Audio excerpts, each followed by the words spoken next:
Good girl. Oh, kantahan.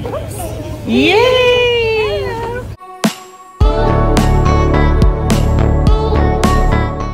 Chris Bernal pinaranas ang snow sa anak nilang si Hailey. Ito nga ang Japan trip nila ngayong December at napakaginaw nga ngayon dito. Na-mesmerize nga ang anak nila sa bagong weather dahil bago nga sa kanya ito. Masaya si Chris Bernal na naiparanas sa anak ang ganitong travel.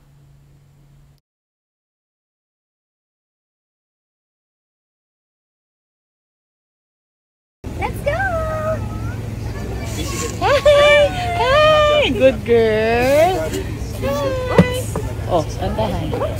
Yay!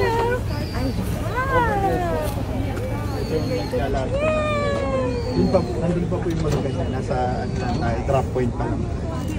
Hello, ma'am. Hi, sir. I'm Chris. Hello! How are you? Are you the one from nice? Yes, I'm Jay. Mabait at behave nga ang anak ni Chris Bernal sa biyahe kaya hindi sila nahihirapan. Sinasanay nga sa biyahe para mas makapag-explore sila ng mga lugar. May sarili nga silang van dito na naghahatid sundo saan man nila gustong pumunta. Tuwang-tuwa nga si Chris Bernal sa driver nilang Japanese. Sabi niya, sa itong very pleasant and knowledgeable driver.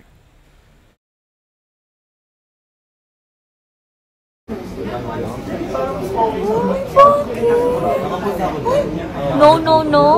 Paano no? No. Say hi. Hi. Powder lips. Powder lips muna. Ay, powder lips. Oh, Jordan. Kiss mommy. Ay, trip na siya. Ang bigyan na natin ng edit. Alam ko kasi baka mamay. Sabi kayo, sir. Let's go, sir. Hindi mo kailangan tali, sir. Mga bag lang yung nakatali. Yun naman sinusunog niya. Nakakatuwa naman ang pagtawid ng Shibuya Crossing ng mag-anak na Chris, Perry at Hailey. Habang dala ni Perry Choi ang luggage nila ni Chris, buhat-buhat nga si Hailey. Baka mami nga itong si Hailey. Alagang-alaga talaga siya ni Chris Bernal.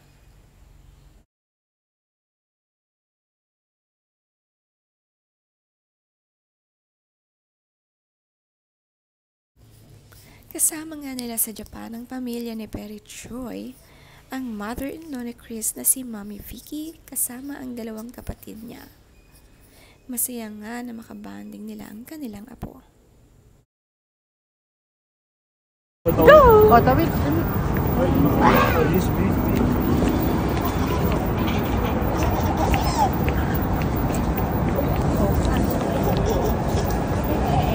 Tayo dito. Pagdating sa Japan, agad na sinubukan ang sikat at trending na ice cream dito. Bumili ng brulee sa 7-Eleven. Masarap nga ito dahil crunchy ice cream.